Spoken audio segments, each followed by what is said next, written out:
It's Jobs Friday, but there's no jobs report. Not to worry though, because this is still where the money is.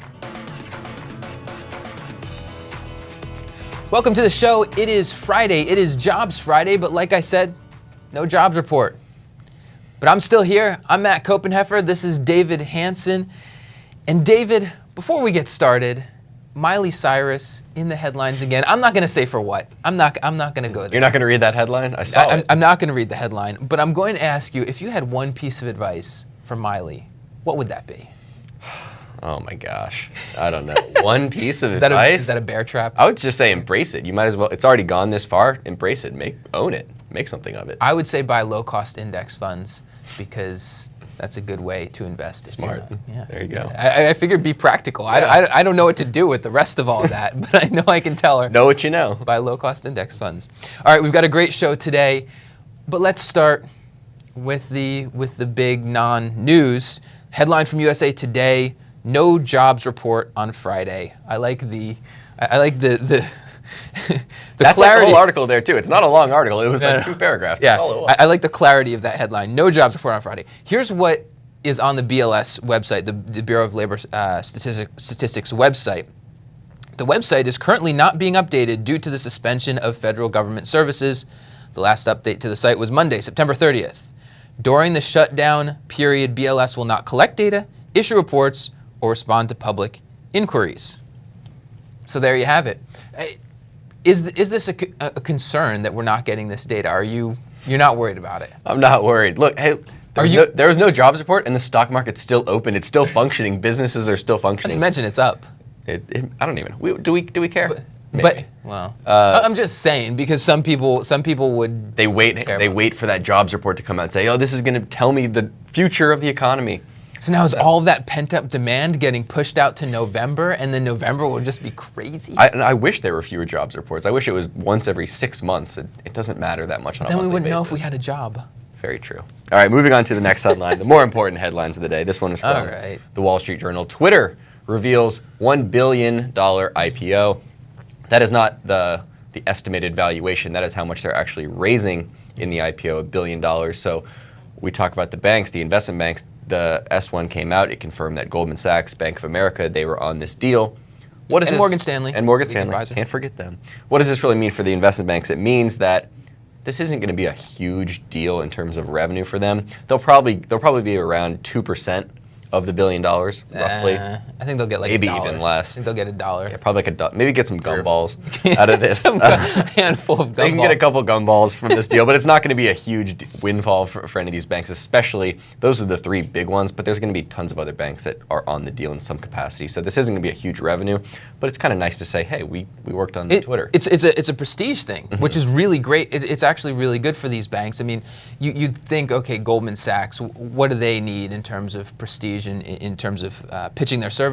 But this is really nice for pitch books because when bankers go in and they're pitching internet companies that want to go public or want to do some other transaction that aren't Twitter, they go in and they have their pitch book and they're like, oh yeah, you heard of Twitter? We did that. Yeah, and it also starts the relationship too in terms of, okay, they're doing the IPO. Maybe if Twitter comes back to the market later to issue more shares, if it's a very high valuation, the probability of that could be high, or if they take out debt, it creates that relationship. Non-public company that I think is maybe the biggest winner in terms of the banks here, Code Advisors. I was not really familiar with Code Advisors. This is actually an investment bank that was just started up in the Bay Area back in 2010. I found a LinkedIn posting where they were hiring, and the LinkedIn posting said, Code Advisors is a next-generation investment bank and registered broker-dealer focusing on the intersection of media and technology. A little bit more research, and I figured out that it's a couple of former CBS Interactive guys, high-up executives, that started Code Advisors. They're on the Twitter deal. This, for an advisory firm of that size... That's a big win. That's a big win. All right, third headline here from DealBook. Wall Street seeks to soothe while preparing for trouble. So this is all about government shutdown, which we love to talk about, and the government shutdown heading into the debate over the debt ceiling. One of the things that I found interesting reading through this article, here's what the article said. A Treasury Department report released on Thursday said that the debt limit impasse could cause credit markets to freeze. the dollar to plunge and interest rates to rise. A default, the report added, could potentially result in a financial crisis and recession that could echo the events of 2008 or worse. Also possible none of those four things happen. Right, exactly. So my question here is the Treasury playing scare tactics to put this out there, put it out to the public, get everybody worried about this, and try to get things moving with Congress? And if so, if that's the purpose of this, should Treasury be doing that? Is it appropriate? Is it ethical even to use these kind of scare tactics? Because granted, a default on the U.S. debt, we don't really know what happened, because we were talking about Lloyd Blankfein and the other bankers on the Hill yesterday, talking about how we have experience with a government shutdown, but we don't have experience with a default. But as bad as it would be, I think if we think about this realistically, generally when defaults happen, like if we think about Greece, if we think about Argentina, those are typically situations where the country cannot afford to pay its debt. That's not the situation here. I still think creditors are going to look at this and be like, what kind of circus clowns are running this country that they're going to let it go to this point and make us worry that we're not going to get paid. But we have, the country has the ability to pay the debts. So I don't know. I don't think it's a guarantee if we default or whatever the technical terms become if we get past the ceiling and don't raise it. I don't think it's a guarantee that there's going to be market turmoil and things are going to crash. I definitely do not think that's a guaranteed scenario. I think it's possible that interest rates could go lower if we miss a payment there. So it's just, I'm not going to come out here and now explain why you'd say it. Just briefly, why would you say that? Because there's some people that might be really confused as to why rates would go lower. So if there's panic or there's headlines that people are saying, oh, U.S. defaults on their debt, it could have an indirect way for investors to say, okay, I'm actually more nervous now. I'm going to go to the safest thing I know. Flight to quality thing. Flight to quality back to and that quality is still the U.S. government-backed debt. There's a limited amount of places you can put your money that you really feel it's risk-free, because I don't think anyone's worried that they're never ultimately, maybe there will be a couple missed payments, but I don't think anyone's questioning whether the principals would be repaid in time. I think there are a few people, but they're not the ones that we're listening to. Anyway. All right, moving on to our next round, looking at a couple more headlines, rapid fire style. First one is from Bloomberg. JP Morgan's Diamond said to relinquish chairman title at the bank unit. So there's a lot of people out there that wanted him to relinquish that title at the parent company level. So just wanted to point out that these are two separate things. There's JP Morgan, the parent company, and then they have all their legal subsidiaries underneath it, which have their own kind of board structures. So he was the chairman at the bank unit, the actual bank of JP Morgan. He relinquished that title. So impact at all how you're thinking about JP Morgan? Not at all, no. I mean, I think he's maybe just appeasing people a little bit, taking some things off his plate. So just wanted to make that clear. Next headline from DealBook, Sotheby's adopts shareholder rights plan to fend off Loeb. This is a little bit outside of our strike zone here on the financials, but we're talking about Dan Loeb, hedge fund manager. I talked about this a little bit on Investor Beat yesterday with Tim Hansen and Chris Hill. The article here, it says basically that Sotheby's put in a poison pill. Loeb is looking for changes specifically for the CEO to step down. He thinks the CEO is overcompensated and hasn't done a good job there. Putting the poison pill in place, I think this is a bad response from Sotheby's. And if I were a Sotheby's shareholder and I wasn't worried before, I would be worried now, because this is sort of like a murder suspect saying, I need to get the best lawyer that I can, even before he's been charged with anything. So this is kind of worrisome if I'm a Sotheby's shareholder. All right, next headline is from DealBook. Potbelly doubles in market debut among strong investor appetite. Ooh. Nice headline there, DealBook. Very nice. So Potbelly, I don't know if everyone doesn't know what it is. It's just a sandwich shop. It is pretty good. What do you mean just a sandwich shop? They make toasted sandwiches. Okay, a toasted sandwich shop, really? Even better. Also cookies. There is one couple blocks down the way from our office. I've watched them make the fresh cookies. Really? Really. So it's pretty good, but it's doubled in its market debut, up over, I think it was 130%, so more than doubled. The lead underwriters on this deal were Bank of America and Goldman Sachs. We just talked about them. So the first thing that I think of when I see something double in the first day, it's like, the investment banks didn't do a great job of gauging the value here, but that's not necessarily true. There might just be a lot of market optimism. I don't think this is a reflection that Goldman Sachs and Bank of America did not do a good job on the deal. All right, finishing off, Wall Street Journal, Berkshire Hathaway could see $680 million profit on Mars investment. I'll Warren Buffett buy Mars? You're laughing at me. I'll admit that when I first saw this headline, I said, what is Warren Buffett doing on Mars? This is Mars, the candy company. It was one of the investments that Buffett made sort of in the financial crisis type of era. This was to help fund the purchase of William Wrigley by Mars. So the article reads, Warren Buffett's Berkshire Hathaway stands to make at least $680 million in profit from the 2008 investment in candy company Mars. The debt was repurchased by Mars at a premium. However, there was still a preferred stock share in Wrigley that pays a 5% dividend. Berkshire still has that. What can I say? I think the Wall Street Journal knew what they were doing with that title. I think they baited you into clicking that. They got me. Still like Berkshire Hathaway, and this is just another proof of Buffett's great deal making and how savvy he was during the downturn. Right. Next up, let's take a look back at some of what went on over the past week. What jumped out at you that listeners, viewers may have missed?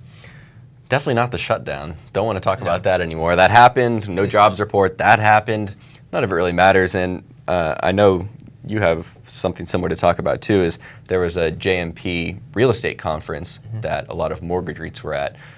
You were watching Two Harbors. Is that correct? That is Anything correct. that stood out to you with them talking? Well, let me share two quotes here from Two Harbors' CEO from the presentation. The first one of the exciting things about these new business initiatives are that it has a potential to build out substantial franchise for Two Harbors. In other words, that people won't think of us any longer as simply a portfolio of securities, but really a business on top of that. So let me break that down really quickly. And why don't we say, for those who don't know, Two Harbors kind of traditionally just a mortgage REIT investing in mortgage-backed securities agency, Fannie Mae, Freddie Mac, and also non, but they're diversifying a little bit away from that. Right, exactly. So they acquired a company that would let them start to do other kinds of mortgage servicing. They're also starting to buy whole loans so that they can do securitization deals. So they're really expanding outside of that. So those are the new business initiatives that he's talking about there. But then this is the other part of that is really interesting to me because I've always talked about the mortgage REITs are very much like hedge funds. They're sort of like, or mutual funds, I guess you could think about it. But what Two Harbors is doing here is they're trying to become more than that. They're trying to become a business, something that you can count on that can continue to generate revenue through different cycles. Second quote here, he said, and traditionally mortgage REITs have taken a significant amount of interest rate exposure and the market has been accepting of that. Well, the second and third quarter were an abject lesson that complacency in that regard is not a healthy thing. So at the end of the second quarter, we had an aggressively short portfolio within the bond market as we felt that there was going to be a bit of a jailbreak. And today we have significantly reduced that exposure as we felt the interest rates were approaching an equilibrium point. This just goes to when we talk about mortgage REITs, we're often saying that the positioning is so key because it's not just about buying and holding, particularly now. The portfolios need to be positioned for where interest rates are going to go to try to protect the income and protect the value of the portfolio. This to me shows that at least for right now, Two Harbors continues to be on top of that. Right, and the market recognizes how good Two Harbors is about moving their portfolio around. And one of the other mortgage REITs, I'd love to get it cheaper. That was there was Invesco Mortgage Capital, and they did not have a great second quarter, and they've been kind of, when you compare the two, they're a little bit similar. Invesco's had a rougher go-around. They had a worse second quarter in terms of their book value falling. And their CEO came out and said, hey, in the third quarter, our book value didn't fall at all. So that should give shareholders something good to feel about. Interest rates didn't really do anything. That's true. So it was a little bit easier quarter to do that. It's a much easier quarter to do that. But you mentioned how Two Harbors is trying to do some more loan securitization. Invesco moving in to do the same thing, buying whole loans, securitizing them, keeping some of the deals, selling the rest. And they're positioning themselves a little bit more conservatively. I think most mortgage REITs are. We've seen them all come out and said, we're happy with where our portfolio is now. We're being defensive. Around 40% of their equity is in cash. So they said, we're ready to go out and make more moves that will help our book value, help our income. So it sounds like Invesco is trying to shift a little bit more to the model like Two Harbors. We'll see if they get there. Are you buying into it? Are you positive on Invesco? I think it's one to watch. I'm not rushing out and buying it today, but we talk about the Two Harbors strategy, and that's one that we like.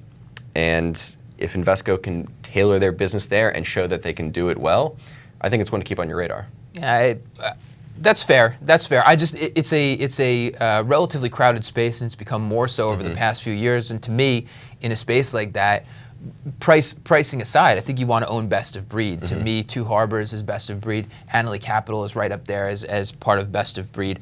I don't know. Maybe I have to visit Invesco a little bit closer, but it doesn't hold a lot of interest to me. Just two other notes in terms of looking back at the week.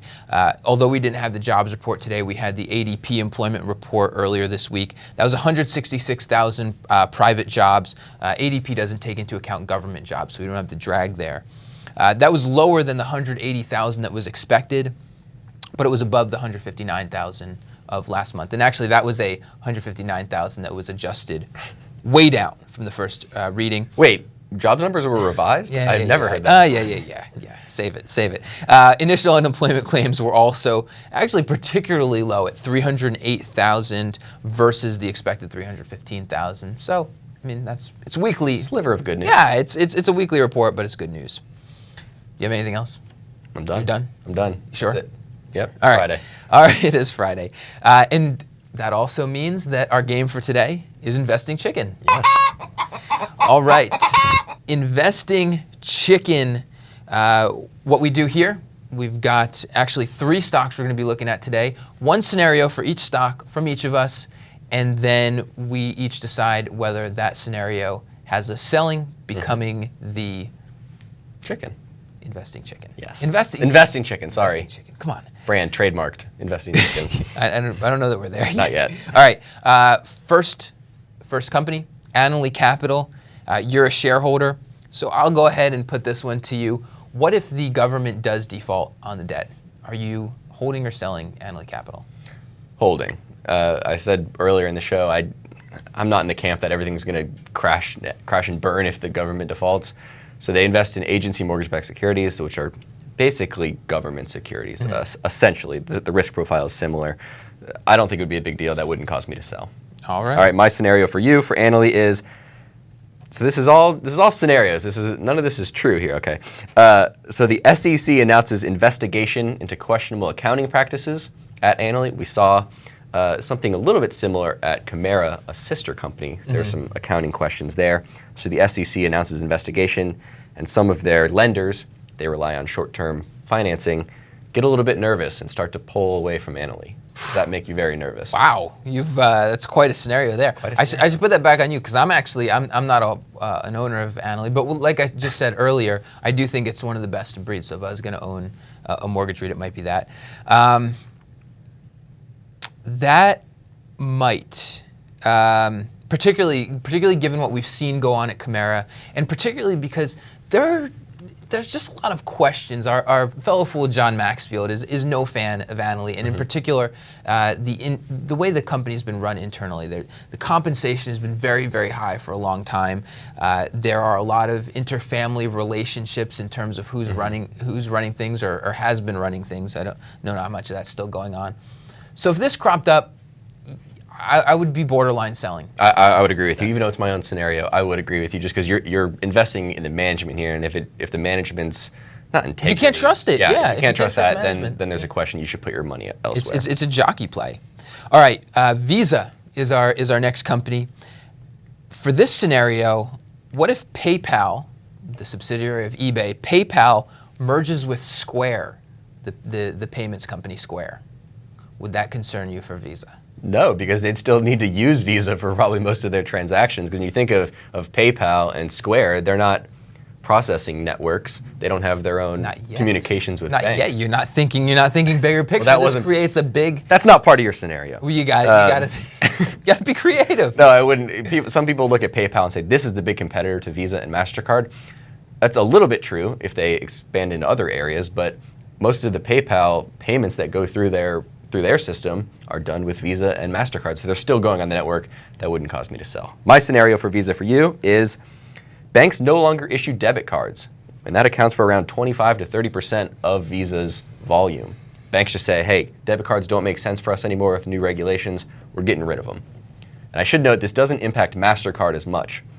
Visa is much more reliant on debit cards than MasterCard is. So I tell you what, here's the interesting thing with that is that if that happened, first of all, you're assuming that all banks are collaborating and saying, oh, yeah, we're no more debit cards.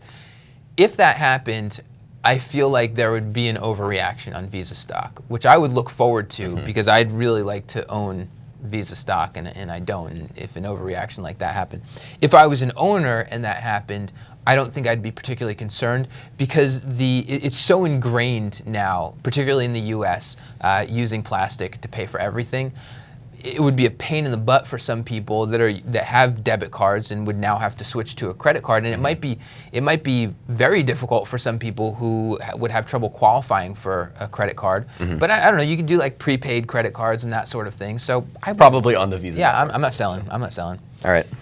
Finally, we've got Zillow as the third one. I kind of blanked as far as the scenario on this, so let me just say this: Zillow doubles again. I mean, this is the thing that stands out to me so much on this. Actually, no, I don't want to go there. I don't want to go there because that is what stands out. It's the stock price. Let's say we have another housing downturn. So we've seen housing come back. We've seen housing prices come up. So what if that reverses course? What if we have another?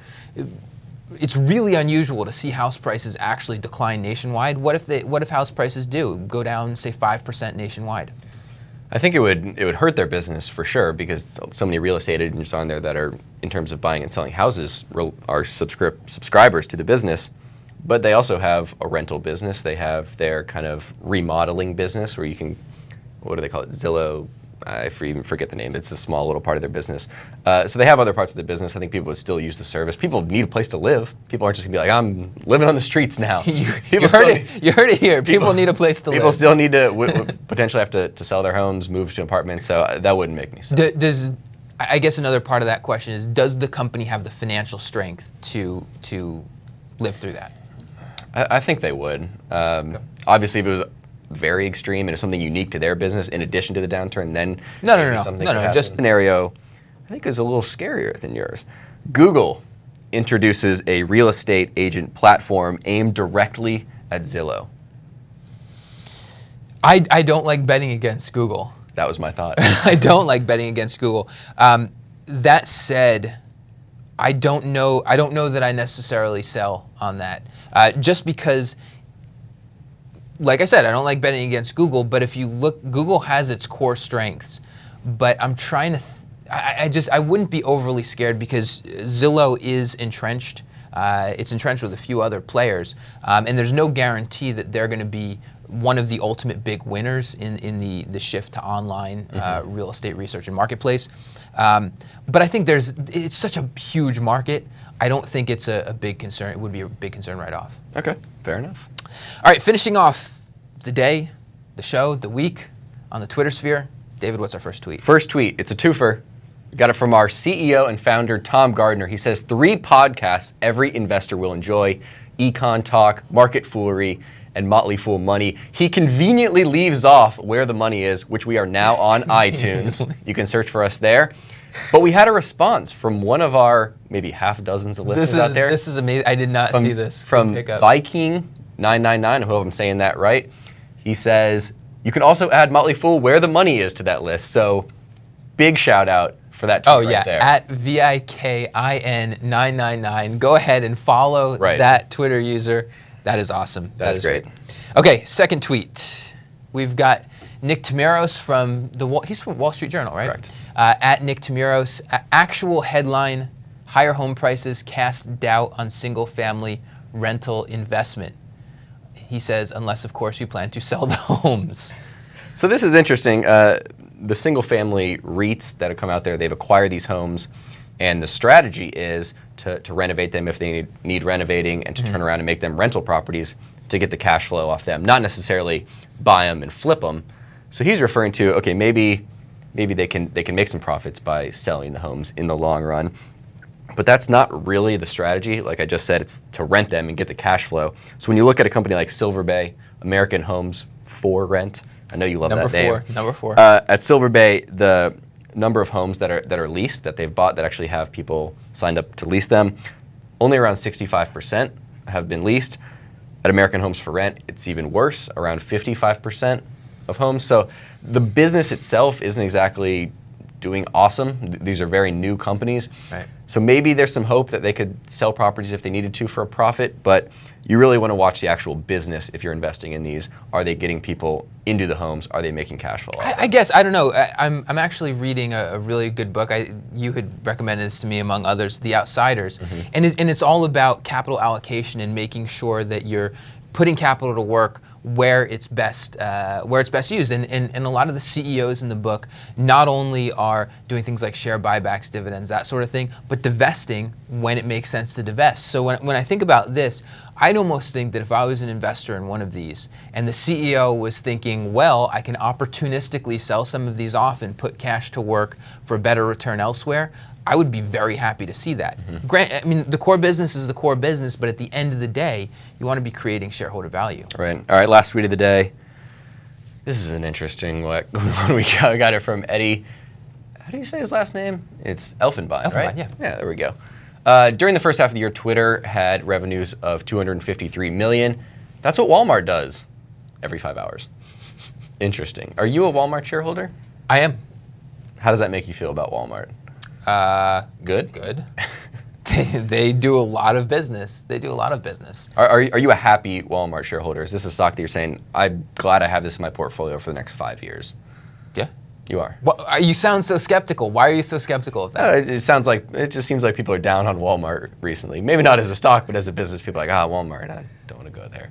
Well, if you want to buy things at a really good price, if you want to get everything in one place, and I will be honest, to me, it is not a pleasant place to shop. I would much rather, I also own Target, and I would much rather be shopping at Target than shopping at a Walmart. But Walmart, it's got the broad presence, it's got that lock on the low prices. I'm happy owning it. So let me get this straight. You own Walmart, you own Target, you do all your shopping on Amazon, but you don't own Amazon. Is that correct? Do I have that right? You do. I don't do all of my shopping on Amazon. Okay. I buy a lot of things on Amazon. I actually do most of my shopping at Target. There's a Target with a grocery store in Columbia Heights right near where I live. Okay. So just wanted to check. Interesting. You just wanted to call me out. Yes, okay. Thanks, I appreciate that. No problem. All right, folks. After David calling me out, we will end the show there. That's the show for today, and that's the show for the week. Again, I'm Matt Copenheffer here with David Hanson. You can follow us on Twitter at TMF Financials. You can find us on Facebook, Motley Fool Financials, and you can find this in a podcast form on Stitcher and iTunes. Thanks for watching. We will see you next week.